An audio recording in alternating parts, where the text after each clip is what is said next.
The boardroom buzzed with tension, the kind that clung to skin like humidity before a storm. Samantha Clark sat at the head of the long, polished table, fingers drumming against the sleek mahogany surface as projections flickered across the screen. Numbers, declines, warnings. Her company, Clark Tech, was still profitable, wildly so, but the board was restless, hinting at risk, murmuring about expansion strategies she hadn't signed off on. She could feel the weight of their eyes on her, assessing, doubting, waiting for a crack. She didn't blink when one of the older board members questioned her leadership in veiled terms. Instead, she leaned forward, spine stiff, her voice sharp, enough to cut glass as she dismantled his argument. But just as she concluded her rebuttal, something shifted inside her first, a dull ache behind her eyes, then a blinding bolt of white-hot pain. She gasped, the room spun. Then blackness, chaos broke loose around her. Voices blurred into a chorus of panic.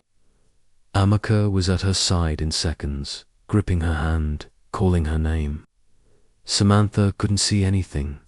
She was blind. The hospital room reeked of antiseptic and quiet dread.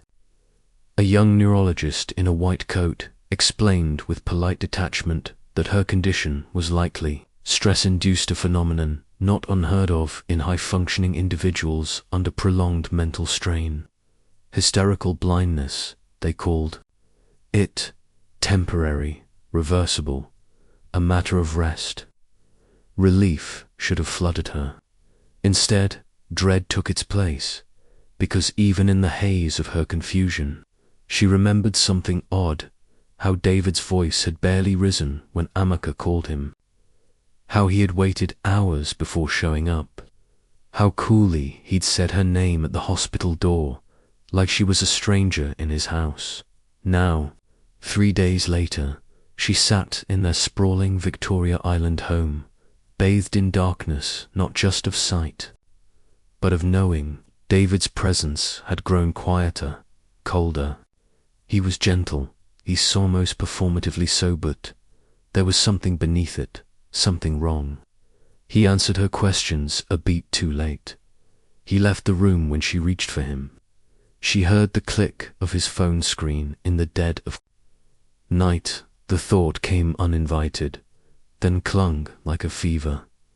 What if he was relieved she couldn't see? What if he had something to hide? Samantha had built an empire by trusting her instincts, and every fiber of her being screamed that something was off. She needed clarity. But clarity required vulnerability, something she couldn't afford. So, she made a decision, a dangerous one. When David returned from his late-night jog, she was seated in their dim living room, head tilted toward the sound of his footsteps. She didn't flinch when he turned on the light. Her voice was soft but steady. The doctors say it's permanent. She felt the beat of silence that followed, heavy and sharp. She didn't need to see his face to know something flickered behind it. Let the game begin, Samantha.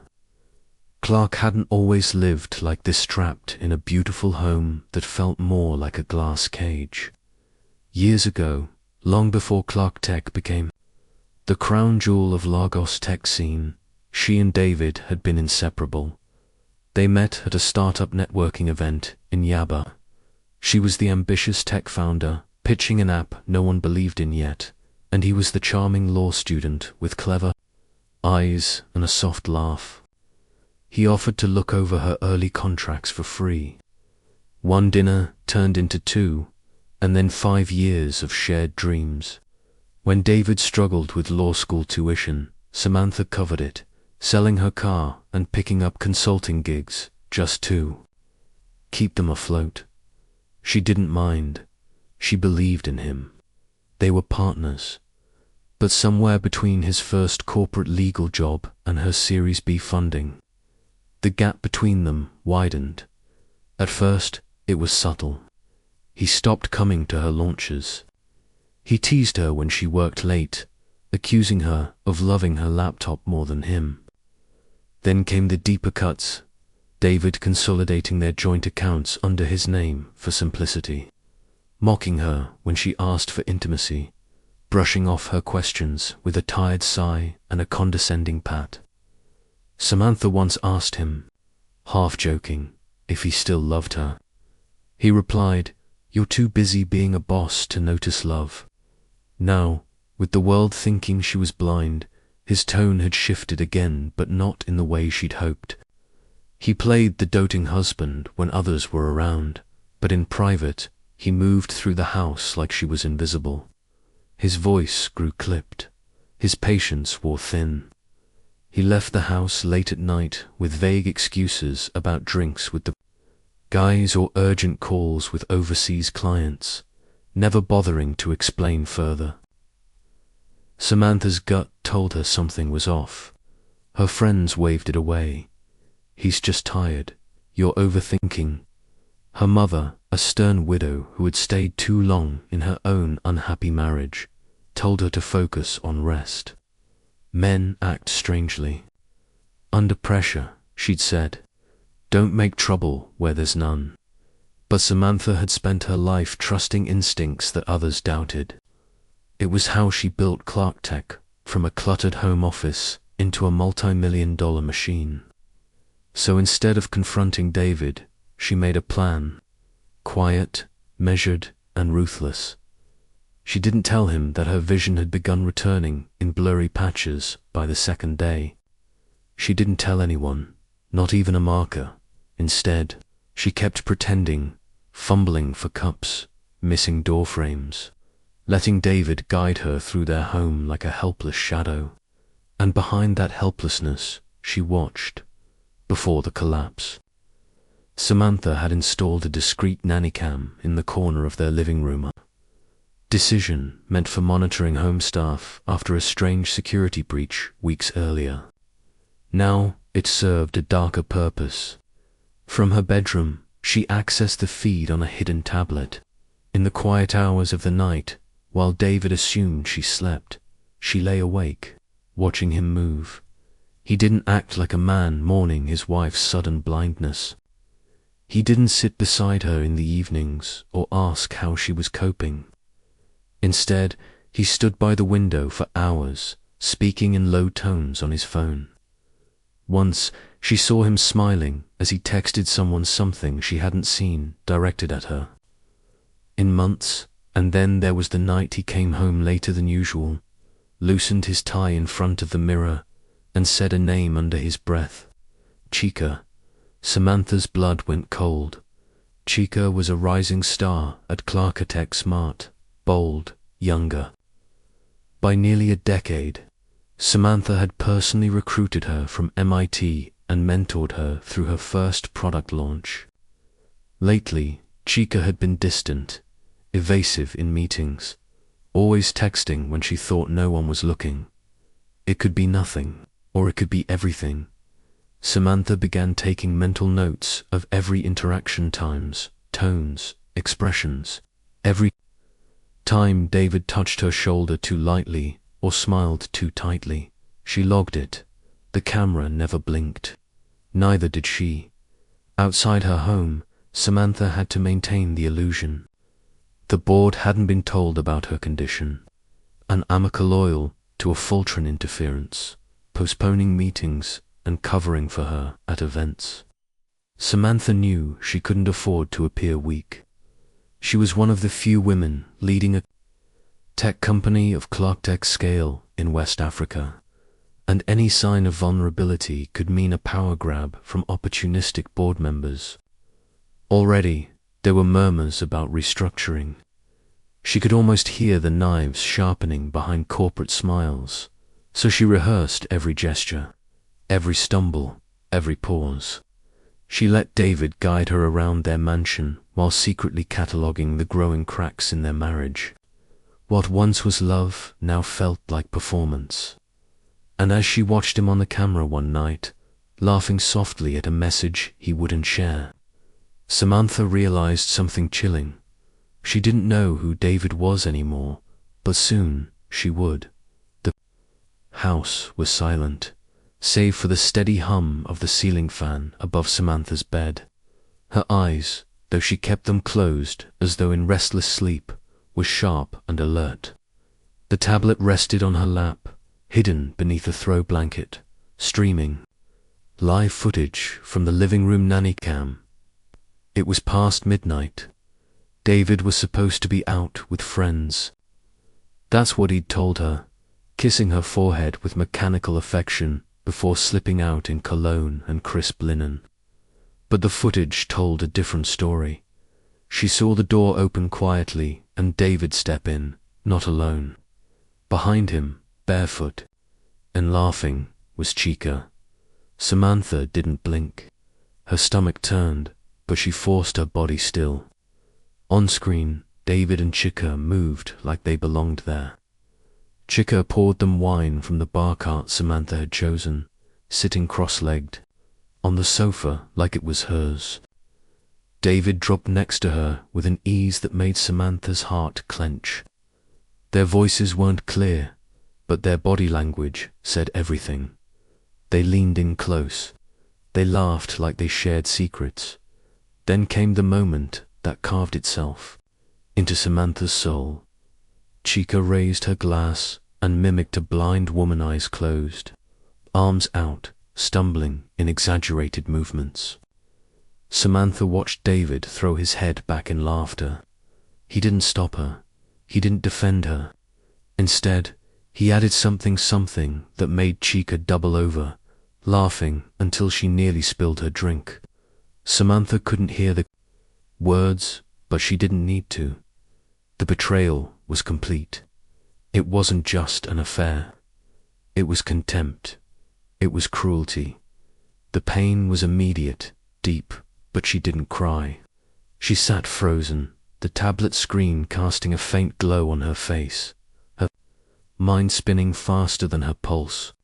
She had given Chica everything: mentorship, opportunity, protection, and David, the man she had sacrificed for, believed he was clever enough to do this under her roof, in her home. With her eyes closed, she closed the tablet slowly, breath steady. She couldn't confront them, not yet. Confrontation would give them power, fear, guilt, control. No, what she needed now was certainty, proof beyond the emotional.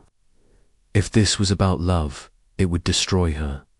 But if it was about money, if David was setting her up for something bigger: divorce, embezzlement, takeover, then she could fight. She could win. By morning, Samantha had a plan in her private study. She summoned a marker and spoke in low, deliberate tones. "I need you to create a folder," she said. "Fake legal papers, drafts of asset transfers, early-stage merger documents. Make them look real. Put them in David's study, top drawer." A marker blinked, confused. "You want him to find them?" "I want to see what he does when he thinks I don't know." A marker hesitated. "You think he's trying to take something from you?" Samantha didn't answer. She simply turned her face toward the window, pretending to follow the direction of sunlight she could now faintly perceive. Her voice was almost a whisper. "I think he already has." That night, the folder was planted. A decoy dressed in legitimacy, stamped with fictional law firm headers, confidential outlines of her intention to split Clark Tech into 2 companies, each with its own financial structure. Enough bait to provoke a reaction from a man who thought he had the upper hand. For the next 2 days, Samantha resumed her performance. She bumped into chairs, moved slowly down hallways, let David lead her by the elbow like she was a delicate, broken thing. He played his part well, too well. He cooked her favorite meals, asked surface-level questions, even massaged her temples like he cared. But his phone was always on silent, always face down. His eyes never quite met hers. And then, on the 3rd evening, The study door closed quietly while he thought she was napping. The camera in the hallway, her second hidden feed, captured David opening the drawer, pulling out the documents, reading. He didn't react with confusion, he smirked. Then he took out his phone and began to type. Samantha watched it all from her bed, breath shallow, fingers clenched in the sheets. She didn't know who he was texting. Chica, maybe. A lawyer. Maybe both, but it didn't matter. Now she knew David wasn't just cheating on her. He was planning something, and Samantha Clark, blinded, betrayed, underestimated, was about to become the most dangerous woman in the room. The house had grown colder, even though the Lagos heat still clung to the windows. Samantha sat in the armchair by the window, feigning sleep as the hallway light filtered beneath the bedroom door. David's footsteps were quiet but deliberate. She heard the muffled click of the study door, then the faintest murmur of his voice. Her heart beat like a war drum as she reached beneath the blanket and clicked open the live feed on her tablet. The hallway mic, patched in through the hidden nanny cam, caught his voice more clearly this time. She's still blind. No change, he whispered, pacing. If we can move quickly, I want power of attorney signed by the end of next week. I'll tell her it's just for medical decisions, nothing heavy. She trusts me. She's fragile right now. Samantha's jaw tightened. The voice on the other end wasn't clear, but she caught snippets, asterisk timing, assets, guardianship, asterisk words that sliced deeper than lies. This wasn't about her blindness. This wasn't even about infidelity. David was trying to erase her, slowly, methodically. He saw her vulnerability as opportunity. The man she once loved was a predator in silk shirts and cologne by the next morning. The air in the house had changed. Chica arrived early under the pretense of a strategy meeting with David. Samantha, seated in the living room, pretended not to hear her heels click down the marble hallway or notice the familiar scent trailing behind her own perfume, a rare French blend that David had bought for her birthday 2 years ago. Chica was wearing it. Samantha remained still, blind eyes gazing just above Chica's head, as the younger woman leaned in to whisper a soft greeting. You're so strong, Ma. Truly inspiring. She walked off laughing with David before Samantha could reply, her voice playful, too familiar. Later, Samantha overheard her flirting openly with the gardener and one of the junior chefs, her tone coy and commanding, like a woman settling into someone else's skin. Amaka saw it all. Fury etched into every glance she shot toward Chica. That evening, she cornered Samantha in the study. You've seen enough, Amaka said, folding her arms. This has gone too far. David's dangerous. She's mocking you in your own home. You don't have to keep doing this. But Samantha's voice was calm, resolute. I need to know how far he'll go. That night, after everyone was asleep, the weight of it finally cracked her. She lay on the bathroom floor, knees pulled to her chest, silent tears slipping down her cheeks. The marble was cold against her skin. She couldn't breathe past the ache in her chest. How had it come to this? She was one of the most powerful CEOs on the continent, listed in Forbes Africa, invited to Davos, courted by venture capitalists across 3 continents, and yet, in her own home, she was invisible, unseen, reduced to a mark in a con man's endgame. Her mind spiraled backward to the beginning, when they were just 2 kids in love with big dreams. She'd been the first to believe in David when no one else did, when his mother called him a failure and his professors doubted he'd pass the bar. Samantha had stayed up all night quizzing him on Nigerian legal history. She worked back freelance gigs to cover his tuition, even when it meant putting Clark Tech on hold. She remembered the night she miscarried while he was away writing an exam. The cramps had been sharp and unrelenting. She bled in silence, afraid to distract him. When he came home and she finally told him, he had only nodded solemnly and said, "At least it didn't happen during the real exam." She'd told herself he was just focused, not heartless. She'd even defended him to her father, who once pulled her aside and said, "That man admires your ambition now, but one day he will resent your light." She had waved it off, then, blind in a different way. Now she could see everything. The next morning, David brought in a stack of documents for her to sign routine. He said, "Just hospital and insurance paperwork." Samantha sat at the dining table, fingers grazing the edges of the papers, nodding in all the right places. He guided her hand, gently, like a man helping his wife through darkness. She didn't flinch. The papers she signed were decoys. Copies Amaka had swapped earlier that morning. The real ones, the ones David thought were being notarized that afternoon, were blank pages with scattered legal jargon enough to look real at a glance. Enough to buy time. After David left for a conference call, Samantha got to work. She turned her bedroom into a war room. Notes, timestamps, printed images from the hidden cameras. Everything was catalogued meticulously. She recorded audio from the hallway mic and saved every interaction in the cloud.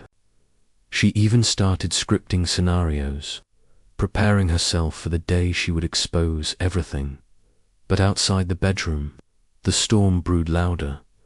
The Clark Tech board had caught wind of her mysterious absence. Though Amaka kept the public narrative, vague health reasons, temporary rest the vultures were circling. A senior partner hinted during a call that several board members were concerned about operational continuity and planned to hold a vote to evaluate her executive status. Translation: they wanted to push her out. Samantha held the phone to her ear and smiled tightly. "I understand," she said, voice steady. "Please schedule the vote. I'll attend, personally." After she hung up, she stared at her reflection in the full-length mirror. The shadows under her eyes had deepened. Her shoulders bore the weight of betrayal, loss, and survival. But there was steel in her spine now. David thought he was dismantling her quietly. He had no idea. She was building a trap one piece at a time, and when she sprung it, he wouldn't just lose her, he'd lose everything. The lights were dimmed low in the dining room, soft jazz humming from the speakers, the smell of roasted duck and saffron rice curling through the air. Candles flickered on the long mahogany table, their golden light reflecting off crystal wine glasses. David had gone all out: her favorite meal, her favorite playlist, even her favorite flowers arranged in a vase at the center. It was all too deliberate. Samantha sat perfectly still in her chair, eyes aimed just slightly off-center, playing the part of the fragile woman who needed cheering up. Her hands were folded on her lap, her face a picture of quiet resignation. David poured the wine with a gentle smile, his voice silky as he said, to strength in the face of adversity. She lifted the glass, let it touch her lips, then set it down without taking a sip. He didn't notice, or maybe he didn't care. Minutes passed, the illusion holding strong. Samantha slowly let her head drift sideways as if growing heavy. Her breathing changed slower, softer. David leaned closer, studying her face, then slipped his phone from his pocket and walked a few paces toward the terrace. "She'll be asleep soon," he whispered. "Bring the briefcase." Samantha heard it clearly, even as she kept her eyes shut and her breathing steady. Her heart pounded in her chest, but her hands remained calm. Under the table, her fingers brushed the smooth edge of her watchet's dial slightly raised. She pressed a small button twice, slowly. Across the house, a mocker crouched silently behind a decorative screen, received the signal. The audio recorder in her pocket was already running. Footsteps approached. The door opened. Chica entered first, wearing a sleek black dress, her heels silent on the tile. Behind her came David, carrying a silver briefcase. He placed it on the table beside Samantha and opened it with practiced ease. Inside were papers, neatly arranged with color-coded tabs. "She's already signed most of it," Chica whispered, too loud in her excitement. "Just a few verbal confirmations, then we send it to the board. She'll be confused when she wakes," David added. "We'll tell them it was a medical necessity protecting the company. No one will question it." Samantha opened her eyes. Then she stood. The chair scraped back slowly, a sharp sound in the thick silence. David froze, the color draining from his face. Chica took a step back, her lips parted in shock. Samantha met their eyes, one by one. "You think blindness is the same as weakness?" Her voice was low, calm, razor-edged. "You should have studied me better." David blinked. "Samantha, what are you doing? You drugged me. You lied to me." "You brought her into my home," she said, glancing at Chica, "and you tried to steal my life, but you made one mistake." "What mistake?" Chica whispered. Samantha didn't answer. Amaka stepped into the room. She was holding a small, humming speaker dot, and then came the voices, first David's. "She's still blind. No change. If we can move quickly, I want power of attorney signed by the end of next week." Then Chica's laugh. "What's she going to do, feel her way to a lawyer? Then the night of the wine, she'll be asleep soon. Bring the briefcase." The room rang with their words, exposed and undeniable. Chica's face crumpled in horror. David stepped forward, trying to regain control. "Samantha, listen," he said, voice shifting into that too smooth register she now recognized. As his mask, "You're confused. This isn't what it sounds like. We were worried about your health." "Save it," she interrupted, her eyes never leaving his. "I watched every minute. I heard every word. You were never protecting me. You were calculating how to dismantle me." He tried to smile, faltering. "I didn't mean for it to go this far." "Yes, you did," she said simply. Chica stepped forward. Samantha, I didn't want to hurt you. I admired you. I still do. Then why did you try to become me?" Samantha asked coldly. "You wore my perfume, sat in my chair, mocked my pain. I didn't think you'd hear, but I did." The room was silent. The speaker clicked off. Samantha's expression didn't change. "I'm not here to beg or bargain," she said, voice steady. "You both had a chance to act with dignity. You chose ambition over decency. So here's how this ends." She pointed to the briefcase. "Take your lies, your forged papers, your cheap tricks." She stepped closer, her voice dropping, "and leave with the same silence you came with." David opened his mouth, then closed it. Chica's eyes shimmered, but no tears fell. She turned away first. David lingered, but Samantha only stared until he followed. They walked out, and Samantha, her eyes clear, her shoulders square, her spine unbending, walked the other way. The ink on the divorce papers dried with a satisfying finality. Samantha didn't flinch as she signed the last page, flanked by her legal team in the glass conference room overlooking Victoria Island. David sat across from her, No longer smug, no longer composed.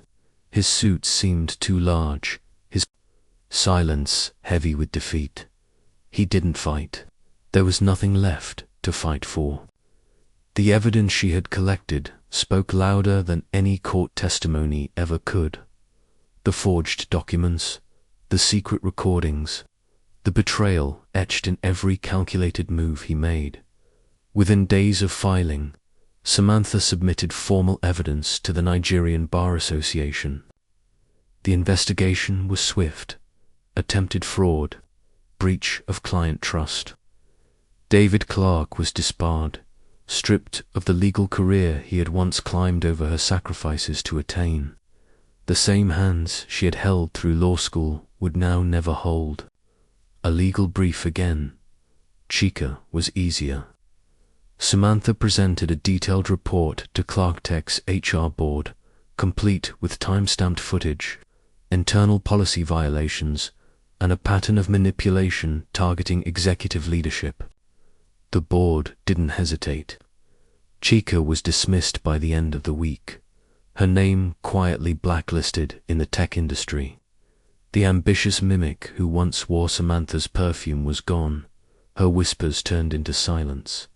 At the next board meeting, Samantha entered the room with no cane, no aid, no apology.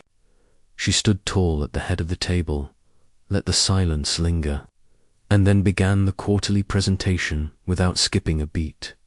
Not one member dared question her competence. Later that day, the board chair personally pulled her aside. "We misjudged you," he said. "I hope you'll allow us to earn back your trust." "You won't need to," she replied coolly. "Just stay out of my way." When the press eventually got hold of the story, they spun it into what it truly was, calculated masterstroke. Headlines read, "Blindfolded but not broken. Samantha Clark outsmarts husband's betrayal." The narrative painted her as strategic, resilient, even legendary. Public opinion admired her control, not her cruelty. She wasn't cast as a victim, but as a woman who'd turned her pain into precision. Still, Samantha didn't celebrate. Not in the usual ways. No interviews, no press tours.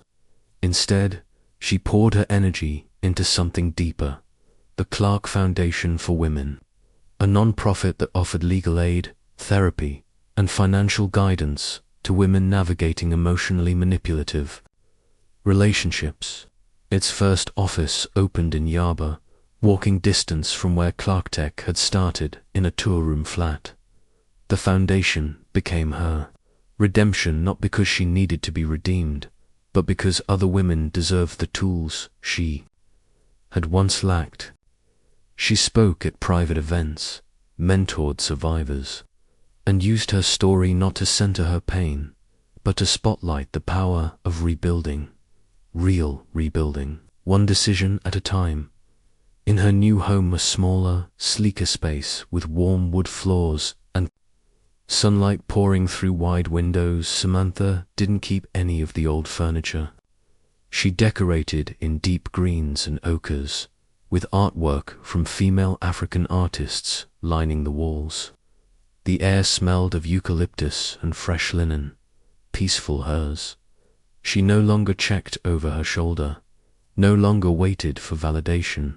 She had learned, in the most brutal way possible, that love without respect is a cage and power means nothing if you have to beg for it in your own home. Samantha Clark didn't just survive, she redefined what it meant to see clearly, and this time, no one would ever mistake her silence for weakness again. The cemetery was quiet, the kind of stillness that made every breath feel like a whisper. Samantha stood beneath the jacaranda tree, its purple blooms scattered like soft confetti across the earth. The gravestone was simple, just as her mother had wanted. Engacy S. Clark, beloved mother, fierce spirit. For a long moment, Samantha said nothing. She simply stood there, the wind stirring the edge of her linen dress, her fingers clutching a small bouquet of white lilies. When she finally knelt, the silence broke. "I'm sorry it took me so long," she said quietly, placing the flowers gently at the foot of the grave. "I've spent years trying to be everything you taught me: strong, composed, successful. But I didn't know strength could mean admitting you're hurting. That silence could be survival, and power could be pain." She swallowed, eyes misting, but no tears fell. She was past that now. "I saw everything," she said, her voice steady, deeper. "And I'm never closing my eyes again." She stood slowly, took one last look at the name carved in stone, and turned to walk away. At the edge of the path, someone stood waiting. A young woman, barely in her 20s, in a Clark Tech ID badge and modest heels. Nervous, unsure, she stepped forward as Samantha approached, her voice trembling slightly. "Ms. Clark," she asked, I wanted to say thank you. I heard what you did. You saved more than just yourself." Samantha paused, studying the girl's earnest face. The same quiet fear she once carried flickered in those eyes. The fear of becoming small in someone else's shadow. She didn't respond with words. She just smiled, soft but unshakable. And then, with sunlight on her back and peace settling into her bones, Samantha Clark walked on. She didn't need to speak. Her silence said everything.